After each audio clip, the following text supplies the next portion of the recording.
చేపల కూర ఎలా వండాలో చెప్తాను. చేపల కూర ఆరోగ్యానికి చాలా మంచిది. మనకి ఎటువంటి హార్ట్ ప్రాబ్లమ్స్ రాకుండా ఉండాలంటే చేపల కూర తినాలి.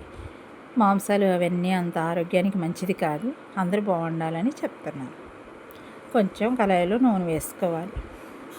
ఆ తర్వాత ఒక ఎండుమిరపకాయ, జీలకర్ర, ఉల్లిపాయలు, పచ్చిమిరపకాయలు అవి మంచిగా గోల్డ్ కలర్లో వేగే వరకు వేపుకోవాలి. వేపుకుంటా ఆ తర్వాత ఈ బొచ్చ చేపలు ఇవి. ఈ చేపల్ని మనం శుభ్రంగా కడుక్కొని పక్కన పెట్టుకోవాలి. ఇంకా ఈ చేపల ముక్కల్ని శుభ్రంగా కడిగి పక్కన పెట్టుకొని ఈ ఉల్లిపాయలు వేగిన తర్వాత మంచిగా క్రీమ్ కలర్లో వేగాలి. ఏమాత్రం తక్కువ వేగినా పులుసు పచ్చి పచ్చిగా ఉంటుంది. చక్కగా క్రీమ్ కలర్లో వేగిన తర్వాత కొంచెం అల్లం పేస్ట్ వేసుకోవాలి. ఈ తక్కువ చేపలు కాబట్టి కొంచెం అల్లం పేస్ట్, 1 కేజీ చేపలు అంతే అల్లం పేస్ట్ వేసుకోవాలి. ఆ తర్వాత గసగసాల పేస్ట్ కంపల్సరీ వేసుకోవాలి. అది పులుసు చిక్కదనాన్ని, టేస్ట్ని పెంచుద్ది. అల్లం పేస్ట్ అంటే అల్లం వెల్లుల్లిపాయ పేస్ట్, గసగసాల పేస్ట్ వేసిన తర్వాత చక్కగా అది కూడా పచ్చివాసన పోయే వరకు వేపి అక్కడ పసుపు వేయాలి.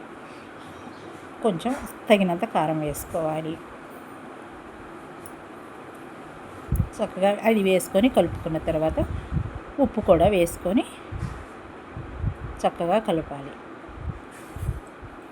ఉప్పు కూడా వేసి బాగా కలిపిన తర్వాత గుమగుమలాడితే అది చిక్కటి గ్రేవీలాగా ఉల్లిపాయలు గుజ్జుతో తయారవుతుంది.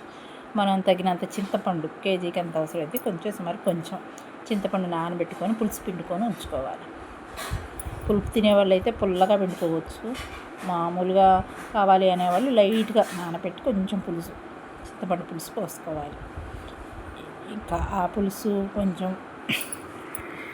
చక్కగా ఉడికే వరకు పచ్చివాసన పోయేలాగా ఆ పులుసుని 2 సార్లు 3 సార్లు బాగా మరలనివ్వాలి.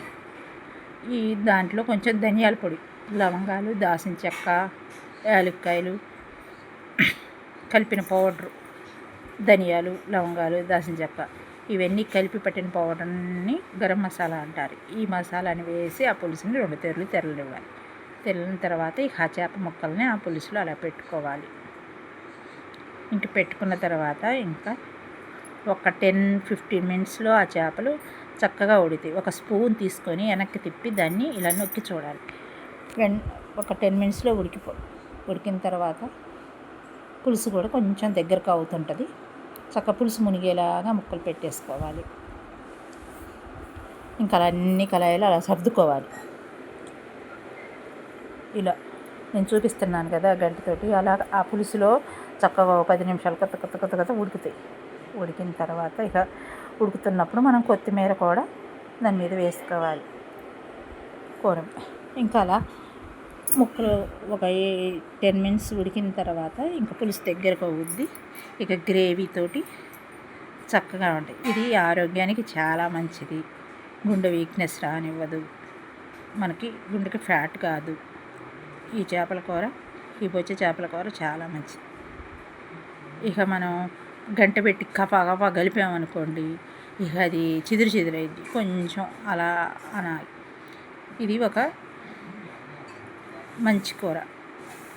ఇది తింటే చాలా ఆరోగ్యం. నాకు ఎక్కువగా మాటలు చెప్పాలంటే రావట్లేదు. యూట్యూబ్ కొత్త. సబ్స్క్రైబ్ చేసుకోండి, లైక్ చేసుకోండి.